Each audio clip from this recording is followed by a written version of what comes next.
Hi అండి, ఈరోజు అయితే చేపల పులుసు చేస్తున్నాను. చేపలు చూసారు కదా, ఎర్రగడ్డ తీసుకొని బాగా కట్ చేసి శుభ్రం చేశాను. చూడండి, తెల్లగా ఇలా క్లీన్గా శుభ్రం చేసుకోవాలి.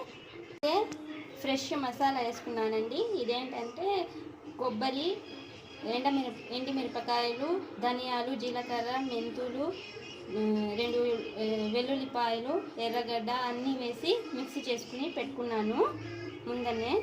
ఇక్కడైతే చింతపండు నానబెట్టుకున్నానండి. కాస్త ఎక్కువే పడుతుంది చింతపండు కూడా నానబెట్టి పెట్టుకున్నాను.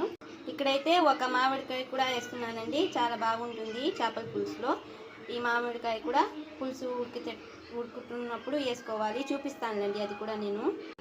చింతపండు గుజ్జు తీసుకొని వేసుకున్నానండి డబ్బాలోకి. వచ్చి కొంచెం పసుపు, కొంచెం ఉప్పు. ఇప్పుడు ఎర్రగడ్డలు కట్ చేసుకొని వేసుకోవాలండి. టమాటాలు కూడా కట్ చేసుకొని వేసుకోవాలి. మసాలా ముందే వేసుకున్నాను కదా, అన్నీ కలిపి అది వేసుకొని బాగా కలుపుకోవాలండి. కొంచెం నీళ్ళు వేసుకొని బాగా ఇలా కలుపుకోవాలండి. మసాలాలు అన్నీ. ఫిష్ వేసుకోవాలి, అన్నీ వేసుకోవాలి. ఇప్పుడు వచ్చి ఫిష్ అన్నీ వేసుకున్నానండి. ఇప్పుడు బాగా ఉడికాక కాసేపు ఆ తర్వాత మళ్ళీ ప్రాసెస్ చేసుకోవాలి. ఇప్పుడు చూడండి, ఇప్పుడు ఇలా ఉడుతుంది కదా కూర. ఇప్పుడు వచ్చి కరివేపాకు వేసుకుందాం. కొంచెం ఆయిల్ కూడా, నూనె కూడా వేసుకోవాలండి. తగినంత నూనె వేసుకొని బాగా ఉడకనివ్వాలి. ఇంకా చూసారు కదండి, ఇలా ఉడికినాక ఇప్పుడు మామిడికాయ వేస్తున్నాను. మామిడికాయ కట్ చేసుకొని ఇలా వేసుకోవాలి.